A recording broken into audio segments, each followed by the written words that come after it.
चाहिए एक LED repair होने के लिए आई है, जो कि दोस्तों डेड कंडीशन में। चलिए दोस्तों यहाँ पे चला कर दिखाते हैं। हमने प्लग लगाया, यहाँ से स्विच ऑन किया और दोस्तों इसमें कोई भी इंडिकेशन नहीं है और ये एलईडी बिल्कुल डेड है। कस्टमर का कहना ये है कि ये मैंने चलते चलते अपने आप बंद हो गई थी और इसमें बहुत सारी आवाज़ें आई थी और फिर ये चली नहीं।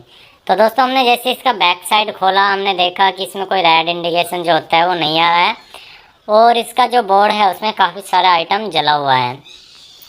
तो चलिए दोस्तों पहले आपको दिखाते हैं इसके अंदर क्या क्या आइटम जला हुआ है। आप यहाँ पे देख सकते हैं, यहाँ पे दोस्तों जो मेन मॉसफेट होता है एसएमडी वाला, एक तो ये जला हुआ है आप देख सकते हैं और एक हमारे जो ड्राइव आईसी होते हैं स्विचिंग आईसी वो ख़राब है। तो दोस्तों यहाँ पे ये 2-3 चीज़ जली हुई हैं और दोस्तों जब ये चीज़ जलती हैं इनका बहुत बड़ा रीज़न होता है जब हमारी सर्ज वोल्टेज आ जाए। सर्ज वोल्टेज जैसे कभी कभार बहुत हाई वोल्टेज आ जाती हैं 500-700 के आसपास, लेकिन अब अनुमान नहीं लगा सकते, कुछ ही मिली सेकेंड के लिए। और जैसे हमारी बादलों की बिजली गिर जाए तो तब ये काम होता है। तो इस सर्ज वोल्टेज आने के कारण से दोस्तों क्या क्या होता है इसमें ख़राब आपको बताऊंगा, क्योंकि यहाँ पे बहुत बड़ी गलती करते हैं। सबसे पहले यहाँ पे मेन लाइन दे के इसमें मेन कैपेसिटर वोल्टेज चेक करेंगे। तो देखिए मेन लाइन दे रखी है दोस्तों 291 के रेजिस्टेंस आ रहा है। ठीक है कोई बात नहीं है, मेन लाइन की वोल्टेज दिखा देता हूँ। देखिए दोस्तों जहाँ कनेक्टर लगा हुआ है ये देखिए एसी के 199 वोल्टेज के आसपास है, 199.5 वोल्टेज यहाँ पे फिक्स है। तो दोस्तों एसी वोल्टेज आ रहे हैं। अब देखते हैं जो डायोड पे वोल्टेज जा रहे हैं नहीं जा रहे हैं। तो दोस्तों देखिए डायोड पे कोई वोल्टेज नहीं जा रहे, बीप साउंड आ रहा है। तो इसका मतलब क्या है दोस्तों, हमारा मेन लाइन भी डायोड तक नहीं जा रही है, यानी कि डायोड के अंदर भी कुछ शॉर्टिंग हो सकती है और आगे की तरफ तो शॉर्टिंग है ही है, इसी वजह से फटे हुए हैं। चलिए बोर्ड को बाहर निकालते हैं, कंप्लीट रिपेयर करना बताएंगे, सारे स्टेप बताएं कहाँ कहाँ किस हद तक आप रिपेयर कर सकते हो कम्प्लीटली। इसलिए कहता हूँ वीडियो को लास्ट तक देखना, काफ़ी इंपॉर्टेंट है। जो नए मैकेनिक है खास उनके लिए और जो पुराने मैकेनिक है वे भी एक बार देखना, क्योंकि एक नई ट्रिक बताऊँगा आपको। अब ये बोर्ड है दोस्तों, ऐसे यहाँ पे इतनी सारी चीज़ें जली हुई हैं। तो इसमें सबसे पहले हमें क्या करना है, हमें जो है मेन फिल्टर कैपेसिटर तक वोल्टेज सारी ओके करनी है। तो वो कैसे कैसे करनी है चलिए दोस्तों स्टेप बाय स्टेप समझाता हूँ। सबसे पहले तो दोस्तों जो हमारा ब्रिज रेक्टिफायर बना हुआ है, 4 डायोड का ब्रिज जो बना हुआ है, तो इसको हम दोस्तों टेस्ट करेंगे स्टेप बाय स्टेप। ये 4 डायोड, इसमें से 2 डायोड जरूर डेफिनेटली शॉर्ट निकलते हैं जब ऐसी कंडीशन बनती है, क्योंकि दोस्तों रिवर्स और फॉरवर्ड में वही काम करते हैं। देखिए ये वाला शॉर्ट है और इससे अगला देखते हैं, इस पर रीडिंग आ रही है नॉर्मल, ठीक है। ये वाले शॉर्ट है, यानी कि पहला और तीसरा डायोड हमारा जो है ये ख़राब हो चुका है, ऊपर से पहला और तीसरा। तो दोस्तों इन डायोड को हम यहाँ से बाहर निकालेंगे। अब आपने एक कॉमन चीज़ नोट करी होगी, जैसे डीटीएच की सप्लाई भी होती है और हमारे दोस्तों एलईडी टीवी का बोर्ड भी होता है, उसमें मोस्टली 2 डायोड सबसे ज़्यादा ख़राब होते हैं। इसका रीज़न होता है 4 डायोड इसलिए लगाया जाता है, आप डीसी दें एसी दें उस हिसाब से काम करता है। जब आप एसी देंगे तब 2 डायोड काम करेंगे, जब आप डीसी देंगे तब 2 अलग डायोड काम करेंगे। तो 4 डायोड इसलिए लगाए गए होते हैं। तो यहाँ पे एक फ्यूज़ लगा हुआ है, इसे पीसी माउंट फ्यूज़। तो ये भी दोस्तों हमारा ओपन है क्योंकि इस पर बीप साउंड नहीं आ रहा। चलिए इसे बाहर निकालते हैं। 3.15 एम्पियर का है ये। तो दोस्तों आप सेम रेटिंग का फ्यूज़ लगा सकते हैं। तो ये देखिए दोस्तों ये हमने यहाँ पे निकाल दिया 3 एम्पियर का, मतलब 3.1 एम्पियर के आसपास है। तो दोस्तों हमने ये फ्यूज़ निकाल दिया, फ्यूज़ ये ओपन है, हमने इसे टेस्ट किया। अब यहाँ पे दोस्तों जो डायोड हमारे शॉर्ट थे उस डायोड को हम बाहर निकालते हैं यहाँ से। तो चलिए दोस्तों इस डायोड को यहाँ से बाहर निकालते हैं और आपको दिखाते हैं इसमें कि शॉर्टिंग है कैसे कैसे बनी। अब यहाँ पे एक गलती आप करोगे, बिल्कुल करोगे, ठीक है ना। वो क्या चीज़ है मैं आपको बताता हूँ। आप क्या करोगे कि आपने भाई देख लिया जो ख़राब है वो डाल दिया, लेकिन आप एक चीज़ को इसमें कभी टेस्ट नहीं करते हो, जो कि सबसे बड़ा कारण होता है बार बार फिर रिपीट आने का। जैसे आपने मॉड्यूल डाल दिया वो ख़राब हो गया आ गया, भाई इसमें मॉड्यूल डाल दिया या आपने मेन मॉसफेट ही डाल दिया वो भी ख़राब हो गया। देखिए ये डायोड शॉर्ट है, पहले देख लीजिए, और ये डायोड भी यहाँ पे दिखा देता हूँ शॉर्ट है, ये देखिए, ठीक है। अब मैं मुद्दे पता कि भाई आपने वही रिपीट क्यों आएगी, रीज़न होता है उसका मैं आपको बताता हूँ। जब दोस्तों यहाँ पे आपके जब ये डायोड ख़राब हो गए हो ना हाई वोल्टेज से और मॉसफेट भी फट गया हो और ड्राइवर आईसी भी, अब यहाँ पे कंडीशन क्या बनती है, उस कंडीशन में दोस्तों फिल्टर कैपेसिटर किसी किसी का तो फुल जाता है और किसी किसी का नहीं फुलता। तो आपने देख लिया फुल रहा है तो ठीक है, नहीं फुल रहा तो ठीक ही वो होगा भाई हमारा ओके होगा। भाई फुल रहा है तो दिख रहा है कि हाँ भाई ख़राब है, चेंज कर लो। अब यहाँ पे देखिए पहले मैं RL 207 ये डायोड इसमें लिख रहा है, हम FR 207 लगा रहे हैं, फिक्स सेम है, कोई दिक्कत नहीं है। हम ये पहले डायोड लगाएंगे। अब डायोड लगाने के बाद दोस्तों हम क्या करते हैं, main filter capacitor voltage check कर लेते हैं। तो main filter capacitor voltage check करने के बाद हम क्या करते हैं, मॉड्यूल डाल लेते हैं और हमारी एलईडी चल जाती है और हम ठीक ठाक चलती है, कस्टमर को भी दे देते हैं। तो हम यहाँ पे एक सबसे बड़ी गलती कर जाते हैं, जो मेन फिल्टर कैपेसिटर होता है इसको हम टेस्ट नहीं कर पाते। अगर हमारा ये बिल्कुल सही दिख रहा हो, देखने में फिजिकली बिल्कुल ठीक दिख रहा हो, लेकिन इसको टेस्ट करने के लिए आप एक मीटर की सहायता ले सकते हैं, जो कि दोस्तों मेरे पास जो डिजिटल मीटर इससे भी टेस्ट होता है, लेकिन एक अलग से यूटीसी का कैपेसिटेंस, कोई कैपेसिटेंस मतलब कैपेसिटर में कितनी जान रह गई है उसको चेक करने का एक मीटर आता है, जो कि मैं अभी आपको दिखाऊंगा। क्योंकि दोस्तों अगर आपका फिल्टर कैपेसिटर अच्छा नहीं होगा या वो वीक पड़ गया होगा तो आपका मॉड्यूल बार बार ख़राब होएगा। और दोस्तों सेकेंडरी सेक्शन में हो सकता है कि वो वोल्टेज ज़्यादा भी दे दे किसी वजह से, क्योंकि अगर आपका मॉड्यूल गलत तरीके से शॉर्ट होता है तो सेकेंडरी सेक्शन में वोल्टेज ज़्यादा भी जा सकते हैं, और सेकेंडरी सेक्शन में ज़्यादा वोल्टेज गए तो आपका बोर्ड पूरा का पूरा मदरबोर्ड डैमेज हो सकता है, मेन आईसी प्रोसेस आईसी ख़राब हो सकती है। तो अब दोस्तों जो हमने डायोड थे वे डाल दिए, जिधर पट्टी साइड थी पट्टी डाल दी, जिधर नॉर्मल ब्लैक था वो डाल दिया। यहाँ पे अब दोस्तों हम ये ग्लास फ्यूज लगा रहे हैं। मेरे पास ये जो ग्लास फ्यूज है ये भी दोस्तों 3.1 एम्पियर वाला ही है, 3.15 है या 1 बात एक ही है, क्योंकि इतने फ़र्क से कोई फ़र्क नहीं पड़ता। आपके जो है वो कैपेसिटर के हिसाब से लगाया गया होता है ये। तो यहाँ पे हमने दोस्तों ग्लास फ्यूज डाल दिया इसके अंदर, ठीक है। ग्लास फ्यूज में प्लस वायर फ्यूज बोलते हैं इसे। तो हमने दोस्तों यहाँ पे इस फ्यूज़ को डाल दिया है। अब क्या करेंगे दोस्तों, हमें इसकी दोनों की सोल्डरिंग करने के बाद अब हम main filter capacitor voltage check कर लेंगे बस। उससे पहले दोस्तों मैं आपको दिखाऊंगा कि क्या कंडीशन रहती है। अब जैसे यहाँ पे देखिए मेन फिल्टर कैपेसिटर बिल्कुल साफ़ दिख रहा है, कोई दिक्कत नहीं है, इसकी पिनें भी साफ़ हैं, कैपेसिटर भी ठीक है, फूल नहीं रहा, गर्म होकर ख़राब नहीं हो रहा। लेकिन यहाँ पे अब है जो है मेन मुद्दा। चलिए इस कैपेसिटर को बाहर निकालते हैं। अभी आपने देख लिया कि ठीक है भाई वोल्टेज, आप ऐसा होता आप टच करके देखते सीरीज में लगा, स्पार्क भी ठीक ठाक सा मिलता थोड़ा सा, क्योंकि वो तो भाई इतना एसी में मिल भी जाता है। लेकिन जो फिल्टर कैपेसिटर का स्पार्क होता है वो अलग ही होता है, उसमें पहचानने में दिक्कत हो जाती है, कभी कभार भाई लगाने का तरीका हो जाता है शॉर्ट करने का कि कैसे कर रहे हैं हम। तो ये देखिए दोस्तों हमने ये फिल्टर कैपेसिटर निकाल दिया और इसकी वैल्यू देखते हैं यहाँ पे 56 MF 450 वोल्ट 56, ठीक है। तो ये हमारे दोस्तों 56 MF 450 वोल्ट का है। इसकी जगह आप 47 MF 450 वोल्ट भी आराम से लगा सकते हो, या आप 100 MF भी लगा दो, कोई दिक्कत नहीं है। चलिए दोस्तों कैपेसिटेंस मीटर से आपको मैं इसकी वैल्यू दिखाता हूँ। ये कैपेसिटेंस मीटर है, मैं इसको 200 MF पे सेट कर लेता हूँ। अब इसका माइनस का माइनस में लगाते हैं यहाँ पे और प्लस का प्लस में, तो अप्रोक्स 1-2 रीडिंग ऊपर नीचे मिलेगी, बाकी सेम मिलनी चाहिए। तो यहाँ पे आप देख सकते हैं 000 UF आ रहा है, कोई भी इसके अंदर कैपेसिटर के अंदर वैल्यू नहीं रही है। ठीक है, बंद करके भी चला लिया मैंने। अब मैं आपको नया कैपेसिटर दिखाता हूँ, उसमें वैल्यू दिखाऊंगा। ये देखिए इसमें कुछ वैल्यू नहीं आ रही है, आप देख सकते हैं। ये देखिए वो गंदा सा भी हो रहा है हम नीचे से। तो दोस्तों इस कैपेसिटर को हम यहाँ से रिप्लेस करेंगे, तो हमने एक तरफ रख दिया है। अब दोस्तों हम यहाँ पे एक कैपेसिटर लेंगे दोस्तों, अब उसकी वैल्यू दिखाता हूँ। चलिए मैं जैसे यहाँ पे 450 वोल्ट 47 MF का मेरे पास है नया, तो इसकी जो है कैपेसिटेंस दिखाता हूँ कितनी जाना है, नेगेटिव का नेगेटिव में और ये पॉजिटिव का पॉजिटिव में। तो देखिए 44.8 आ रहा है, यानी कि अप्रोक्स ठीक है, कोई दिक्कत नहीं भाई। कंपनी का हिसाब भी होता है किसी किसी में। तो वही है 45 MF के आसपास आ रहा है, 47 है। अब यहीं पे मैं इसको लगा के दिखा रहा हूँ, तो आप देख सकते हैं कोई भी वैल्यू नहीं आ रही इसके अंदर। अब यहाँ पे क्या होता है, जो आपकी वोल्टेज है वो फिल्टर अच्छे से नहीं हो पाती और आपका नुकसान होता रहता है। तो यहाँ पे एक आपको सीखने को मिल गई नई चीज़, जब भी अगर आपके पास मीटर ना हो तो भाई कैपेसिटर बदल दो। मेरा मानना तो ये, जब ऐसी कंडीशन आए ना तो भाई कैपेसिटर बदल दो, बेस्ट रहेगा। उसमें कभी भी आपकी रिपीट नहीं आएगी जल्दी से, क्योंकि दोस्तों अगर आपके काम में रिपीट आएगी ना बार बार कि भाई आज ख़राब है कल ख़राब हो गया, तो उसमें क्या, एक तो नाम ख़राब होता है, इससे काम ख़राब होता है, मज़ा नहीं आता, अपने अंदर निगेटिविटी आती है। तो यहाँ पे कैपेसिटर लगाते हैं, पट्टी तरफ दोस्तों निगेटिव रखना है और नॉर्मल तरफ प्लस रखना है। तो इसे हम यहाँ पे लगा देते हैं और सोल्डिंग करते हैं। दोस्तों ये सारी चीज़ें जब हमारी ख़राब हो जाती हैं ना, तो हमारा SM ट्रांसफार्मर के भी ख़राब होने के चांसेस पूरे रहते हैं। क्योंकि दोस्तों पहले क्या होता था, SM ट्रांसफार्मर के अंदर वायर काफ़ी मोटी लगाई गई होती थी, लेकिन आजकल दोस्तों जो SM ट्रांसफार्मर में वायर हल्की लगाई गई होती है और जब उस पर वोल्टेज माइनस प्लस की पूरी हैवी डायरेक्ट चली जाती है एकदम से 1 सेकंड के लिए, तो दोस्तों उसके अंदर से एक वायर, कोई ना कोई वायर ब्रेक हो जाता है। अब यहाँ पे दोस्तों हमने जो जो इसमें सामान निकाला था वो सब लगा दिया है, मतलब जो जो खराब था। अब यहाँ पे से कर रहे हैं हम क्लीन एकदम। तो यहाँ से हमने दोस्तों से कर लिया है क्लीन बोर्ड को, ये देख सकते हैं आप।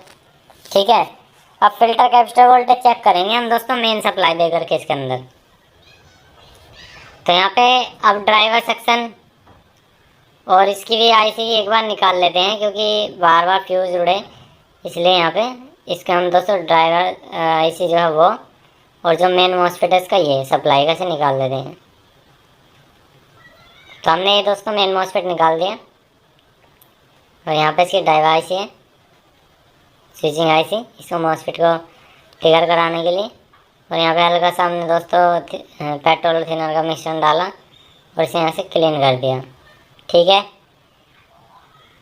ये देख सकते हैं। अब हमने सारी चीज़ निकाल दी, अब करनी है इसमें मेन लाइन दे करके फिल्टर कैपेसिटर वोल्टेज चेक। तो यहाँ पे मेन लाइन से कनेक्ट करना है। देखिए दोस्तों, जैसे मैं इसे मेन लाइन से कनेक्ट कर रहा हूँ तो मुझे कुछ इसमें दिक्कत लग रही है। दिक्कत क्या लग रही है, अभी देखिए, आपको थोड़ा सा लाइट दिखाई दे रही होगी, मतलब जो सीरीज बल्ब का जो लाइट है वो ग्लो हो रही है। सीरीज बल्ब जो है वो ग्लो हो रहा है, मतलब मेन लाइन देने के अंदर।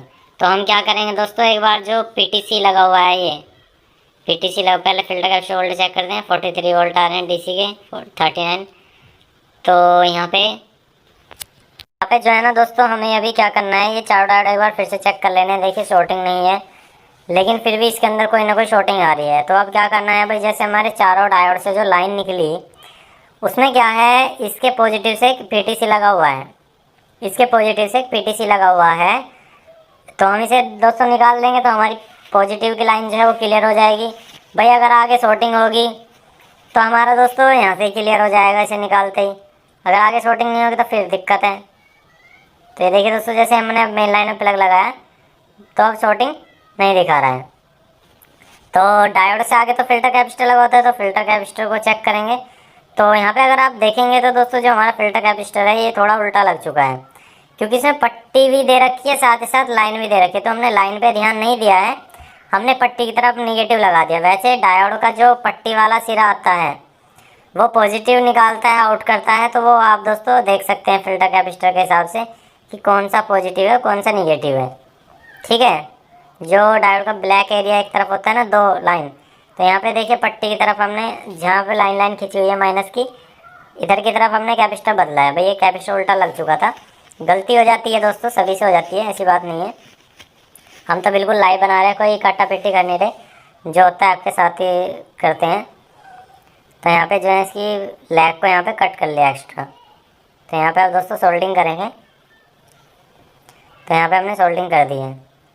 अब इसका जो पीटीसी हमने निकाला था दोस्तों उसको वापसी लगा देंगे। इस पीटीसी को हम यहाँ पे वापसी लगा देंगे ऐसे ही, क्योंकि दोस्तों इसका यहाँ पे काम खत्म। क्योंकि दोस्तों फिल्टर कैपेसिटर उल्टा लगा होने की वजह से शॉर्टिंग आ गई। अगर हम डायरेक्ट चेक करते लगाते ही ब्लास्ट बोल जाता। तो यहाँ पे दोस्तों देख सकते हैं, ये देखिए, अब हम ये पीटीसी वापसी लगा देते हैं। पीटीसी किस चीज़ के लिए लगाया गया, तो वैसे ये संभाल लेता है। अगर जैसे भाई इसमें किसी वजह से आगे इस तरफ शॉर्टिंग बन गई तो ये थोड़ी देर का ड्रॉप करंट अपने अंदर ले लेता हीट होकर के, पर लेकिन उस कंडीशन में दोस्तों ये फिर भी ओपन कर देता, इतनी देर में ब्लास्ट कर देता है। तो यहाँ पीटीसी हमने वापसी लगा दिया। अब मेन लाइन से कनेक्ट करते हैं इसे। तो देखिए दोस्तों, जैसे मेन लाइन से कनेक्ट कर रहा हूँ, सीरीज बल्ब जो है बिल्कुल भी ग्लो नहीं हो रहा है। अब जो है दोस्तों वोल्टेज टेस्ट कर लेते हैं एक बार फिल्टर कैपेसिटर की कितनी आ चुकी है।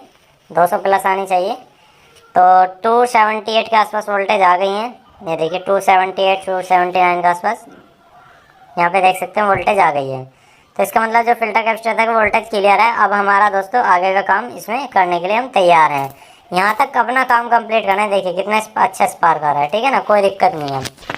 तो अब दोस्तों हमारी जो सप्लाई है, मेन सप्लाई जो है वो आधी रिपेयर हो चुकी है। अब मेन काम है दोस्तों, ये जो आपका मेन मॉसफेट है तो मिलेगा नहीं, मिल भी जाएगा दोस्तों, डालने में फ़ायदा नहीं है क्योंकि महंगा मिलेगा। और दोस्तों ये देखिए, अब इस तरह का मॉड्यूल आता है 5 तार का 888 C888। इसको आप आसानी से डाल सकते हो। इसकी डालने की वीडियो हमने पूरी कंप्लीट बना रखी है। आप मॉड्यूल का नाम लिखिए 888 मॉड्यूल लगाने का तरीका SK इलेक्ट्रॉनिक्स, तो वहाँ पे सब कुछ पता लग जाएगा। तो सिंपल सा है दोस्तों, इसके अंदर 5 तार होते हैं। तो ग्रीन वाला कैपेसिटर के पॉजिटिव का होता है, पहले आपको बंद कर लेना है बोर्ड। ग्रीन वाला कैपेसिटर के पॉजिटिव का, ब्लैक वाला कैपेसिटर के माइनस का, निगेटिव का। और दोस्तों जिसमें आपका येलो होता है वो मॉसफेट की ड्रेन पे लगता है। ठीक है, यहाँ पे जैसे लगा रहा हूँ, ये देख सकते हैं ब्लैक, और यहाँ पे जो है हमने दोस्तों ग्रीन वाला लगा लिया। अब ये जो हमारा येलो वाला था, ये हमने मॉसफेट के ड्रेन पे बीच वाली पिन पे लगा दिया। और ये जो रेड कलर का है, जैसे हम ट्रांसफार्मर होता है इसमें 4 लैग होती हैं। 2 लैग में तो माइनस प्लस कनेक्ट होता है, सबसे पहली में और सबसे लास्ट में। और बीच में क्या होता है, एक से डायोड कनेक्ट मिलता है, एक से डायोड मिलेगा आपको। उसकी दूसरी पट्टी जो होगी प्लस वाली, वो बाहर की तरफ होगी कंडेंसर से जुड़ी हुई, छोटी कंडेंसर से। तो वहाँ पे रेड वाला पट्टी की तरफ लगा देना है। अब रहा साथ ये वाला वाइट वाला, तो ये पिन नंबर 4 पे लगता है। जैसे ऑप्टो कपलर यहाँ से 1 2 3 4, तो नीचे की तरफ पिन नंबर 4 आ रही है, ऑप्टो कपलर के पिन नंबर 4 पे लगा देंगे वाइट वाला। तो यहाँ पे हम दोस्तों इस तरह से मॉड्यूल लगाना होगा। ठीक है ना। ये दोस्तों तरीके होते हैं रिपेयर करने के, तरीके सीखोगे तो सब कुछ समझ में आ जाएगा। तो दोस्तों देख सकते हैं मॉड्यूल लग के रेडी है। मॉड्यूल लगाने का तरीका यही है। अब अगर ये चल जाता है तो बहुत अच्छी बात है, नहीं चलता तो दोस्तों इसमें हम एक बार नया मॉड्यूल और लगा के देख लेंगे। हमने पुराना मॉड्यूल उठाया, वैसे उसमें पुराना भी चालू रहता है। तो हम दोस्तों सेकेंडरी सेक्शन में 12 वोल्ट चेक कर लेते हैं। तो ग्राउंड किया और देख सकते हैं यहाँ पे एक दोस्तों छोटा डायोड लगा हुआ है, इस पर भी नहीं आ रही। और 12 वोल्ट का डायोड है, इस पर भी नहीं आ रही है, देख सकते हैं। तो दोस्तों हमारे कोई से डायोड पे वोल्टेज नहीं आ रही है, अभी सेकेंडरी सेक्शन में कोई वोल्टेज नहीं आई है और कोई शॉर्टिंग भी नहीं है। तो यहाँ 12 वोल्ट की पिन है दोस्तों, इस पर कोई वोल्टेज नहीं आ रही और शॉर्टिंग भी नहीं है। तो यहाँ पे दोस्तों मेन फिल्टर पे देख सकते हैं 276 वोल्टेज है, लेकिन 12 जो मिलती है आउटपुट में वो बिल्कुल भी नहीं आ रही है, मॉड्यूल लगाने के बाद भी, इतना काम करने के बावजूद भी। तो चलिए दोस्तों अब क्या करेंगे, हमें एक बार नया मॉड्यूल लगा के देख लेना है, क्योंकि हमारे पास ये पुराना मॉड्यूल लगा था, क्या पता किसी साथी ने उसके अंदर रख दिया हो, लेकिन उसमें ठीक ही रखते हैं। तो हम यहाँ पे दोस्तों एक नया मॉड्यूल ले लेते हैं और उसको लगा के देख लेते हैं। उसका भी लगाने का तरीका यही है। और इस मॉड्यूल की जो कीमत होती है दोस्तों वो सस्ती होती है, ज़्यादा कॉस्टली नहीं होती है। तो आप दोस्तों आसानी से इलेक्ट्रॉनिक्स मार्केट से लेकर आ सकते हैं इसको। तो देख सकते हैं दोस्तों मैंने काफ़ी सारे पीस मंगा रखे हैं। तो मैं चलिए दोस्तों इसमें से कोई सा भी एक ले लेता हूँ। पहले ग्रीन वायर वाला लिया, अब हमने ब्लू वायर वाला लिया। दोस्तों बस ग्रीन की जगह ब्लू दे रखा है, बाकी सब कुछ सेम है। तो चलिए दोस्तों इस वाले मॉड्यूल को यहाँ पे लगा लेते हैं। बस यही है, इसमें सिंपल सा है, मतलब जो ब्लू कलर का दे रखा है वो ग्रीन है, यानी कि जो कैपेसिटर के प्लस पे लगता है। बस बाकी सब कुछ सेम टू सेम आपको ऐसे ही लगा देना है जैसे हम यहाँ पे फाइनली इसके कनेक्शन कर रहे हैं। तो यहाँ पे दोस्तों देख सकते हैं हम इसके कनेक्शन कर दे रहे हैं। और अब फाइनली एक बार दोस्तों वोल्टेज चेक कर लेते हैं। पहले इसको एक बार यहाँ पे दोस्तों इंडक्टर लगा होता है छोटा सा, जो कि ड्रेन से SM ट्रांसफार्मर जाता है, बीप साउंड आता है ब्लैक कलर का, ये ठीक है, क्योंकि अगर ये भी ख़राब हो जाता है जब भी दिक्कत बनती है। मॉड्यूल लग गया बिल्कुल। तो चलिए दोस्तों मेन लाइन देते हैं इसके अंदर और आपको पैनल लगा के दिखाते हैं इसका जो पैनल है। तो मेन लाइन दे दी है, 12 वोल्ट चेक करते हैं फिर से। तो ये देखिए दोस्तों कोई वोल्टेज हमारी नहीं आई है, रीडिंग बढ़ती जा रही है। तो इसका मतलब क्या है दोस्तों, इसका जो SM ट्रांसफार्मर है वो ख़राब हो चुका है। तो दोस्तों इस पर सप्लाई करने काम करने कोई फ़ायदा नहीं है। चलिए दोस्तों अब कुछ आपको नया तरीका बताते हैं। देख सकते हैं यहाँ पे अभी भी लाइट जो नहीं आई है। अब इसका नया तरीका सिंपल सा है, आप इसमें से जो आपने सामान डाला वो आप निकाल भी सकते हैं, इसमें रहने भी दे सकते हैं। तो मॉड्यूल हटाएंगे और इसका मेन फिल्टर हटा लेंगे चाहे। तो अब दोस्तों हम करेंगे क्या, सिंपल एक सप्लाई आती है मार्केट में, जो कि आपको दोस्तों आसानी से ऑनलाइन में मिल जाएगी, ये वाली। इसे TV यूनिवर्सल सप्लाई बोलते हैं। इसके अंदर 12-24 वाले भी आती है और 12-12 वाले भी आती है। तो यहाँ पे आपको मेन सप्लाई देनी है इसके अंदर फिल्टर से, जो मेन लीड से, और सीधा दोस्तों यहाँ पे ये देख सकते हैं, पास में दिखाता हूँ, यहाँ पे 12 वोल्ट और ग्राउंड दे रखा है। तो दोस्तों इसमें 12 वोल्ट और ग्राउंड यहाँ से ले लेनी है और मेन बोर्ड को दे देनी है, तो आपका काम हो जाएगा। 32 इंची तक ये परफेक्टली काम करती है सप्लाई। बस आपका ये है कि ये थोड़ी बहुत एडजस्ट करनी पड़ेगी बॉडी के अंदर, एडजस्ट हो जाती है, ज़्यादा बड़ा साइज़ नहीं है इसका। और यकीन मानिए दोस्तों परफॉर्मेंस LED TV की इतनी बेहतरीन रहने वाली है, कोई दिक्कत नहीं आएगी। क्योंकि दोस्तों मैंने जिस भी बोर्ड में ये पहले लगाई है उसमें अब तक ये चल रही है, कोई दिक्कत नहीं आती है। अगर आप दोस्तों ये ख़रीदना चाहते हैं तो आपको दोस्तों लिंक डिस्क्रिप्शन में मिल जाएगा, या आप हमें कांटेक्ट कर सकते हैं। ये अगर आप मॉड्यूल सप्लाई ख़रीदना चाहते हैं, हम आपको कहीं पे भी भिजवा देंगे, आप हमसे ऑर्डर कर सकते हैं, ठीक है। बड़े आसानी से आपको ये मिल जाएगी सप्लाई, बहुत ही सस्ते दाम पे दे देंगे आपको। 1 पीस, 2 पीस, 10 पीस, 20 पीस, कितने मंगाने हैं आपको हमें बता देना, हम आपको इसे सेंड कर देंगे, ठीक है। तो चलिए दोस्तों, हम इसमें से मॉड्यूल हटा लेते हैं। अब हमने दोस्तों जो हमारे पास सप्लाई थी उसके अंदर हमने प्लस और माइनस के 12 वोल्ट लाइन दे दी है, जो मेन लाइन आती है। ये देखिए दोस्तों, अब इसके अंदर हम मेन बोर्ड के अंदर भी देंगे 12 वोल्ट। यहाँ पे इसके कनेक्टर में सोल्डर लग गया था। दोस्तों इतने सारे तरीके बताए मैंने रिपेयर करने के, बहुत आपको इसमें ये इसका लास्ट तरीका है जब आपका एसएम ट्रांसफार्मर भी ख़राब हो जाए, क्योंकि दोस्तों इसमें ब्लास्ट हुआ है छोटा सा, क्योंकि मैं बिल्कुल पास से दिखाऊंगा तो उसमें नहीं दिखेगा शायद। तो आपको सिंपल सा है, अगर आप सिरदर्दी नहीं लेना चाहते तो ये सप्लाई चेंज कीजिए, आपका फॉल्ट 100 के 100% क्लियर हो जाएगा। क्योंकि इसमें क्या होता है, 12 वोल्ट से ही सारा काम ऑपरेटिंग किया होता है। अगर आपका दोस्तों 12 अलग है, 24 अलग है, तो 12-24 वाली आती है, वो भी ले सकते हैं। उसमें 100-200 रुपये ऊपर बढ़ते हैं, बस ये अंतर है। तो यहाँ पे दोस्तों हमने 12 की जगह 12 और ग्राउंड की जगह ग्राउंड लगा दिया है। और अभी दोस्तों मेन लाइन दे करके इसको ऑन कर लेते हैं। तो देख सकते हैं दोस्तों, फाइनली हमारा जो बोर्ड है वो 12 वोल्ट की लाइन से हमने कनेक्ट कर दिया है। अब पावर सप्लाई देखिए यहाँ ऑन हुई और यहाँ पे रेड इंडिकेटर आ चुका है, आप देख सकते हैं। अब इसे स्टैंड बाय से रिलीज़ करेंगे तो हमारे दोस्तों पावर की लाइट भी चली जाएगी और हमारी ये काम करने लगेगी। चलिए दोस्तों, एलईडी में लगा के दिखाते हैं आपको, कंप्लीटली चला के दिखाते हैं आपको, ठीक है ना। आपको फाइनली एक बार चला करके दिखाते हैं। तो चलिए दोस्तों, एक बार से टेस्ट कर लेंगे। देखिए पावर बटन दबाया तो रेड लाइट चली गई, इसका मतलब स्टैंड बाय से रिलीज़ हो रही है। तो अब यहाँ पे बॉडी में सेट करके दे और देख लेते हैं इसको, क्योंकि बॉडी में सेट करने के बाद ही पता लगेगा फाइनल रिजल्ट कि लोड उठा पा रही है नहीं उठा पा रही है। अगर चली तो दोस्तों चलती रही, कोई दिक्कत नहीं है। अगर नहीं चली तो दोस्तों चलेगी ही नहीं, ये चीज़ याद रखना आप, ठीक है। और दोस्तों अगर ये आप पूरा कॉम्बो बोर्ड ख़रीदना चाहते हैं तो पूरा कॉम्बो बोर्ड भी आसानी से मार्केट में मिल जाता है, लेकिन हमारा काम है दोस्तों रिपेयर करने का। तो हमने ये दोस्तों आपको तरीका बता दिया, क्योंकि जो अगर इसका एसएम ट्रांसफार्मर ख़राब हो जाता है तो आप इसमें कुछ नहीं कर सकते। हालांकि अगर ये मिल जाए किसी के यहाँ तो बहुत अच्छी बात है पुराने बोर्ड में से, वैसे तो ये मिलता नहीं है, लेकिन ये सभी के लिए ऑप्शनल है, ठीक है। सभी के लिए ऑप्शनल है, आप किसी भी उसका सहारा ले सकते हैं। तो देख सकते हैं दोस्तों, यहाँ पे स्टैंड बाय की लाइट आ चुकी है और स्टैंड बाय से रिलीज़ करते हैं आपको। अभी आपको फाइनली पिक्चर भी दिखाएंगे इसमें। तो ये लास्ट वाला बटन दबाया पावर का, स्टैंड बाय से रिलीज़ हो चुकी है और आप ये देख सकते हैं सोनी मेक बिलीव लिखा आ चुका है।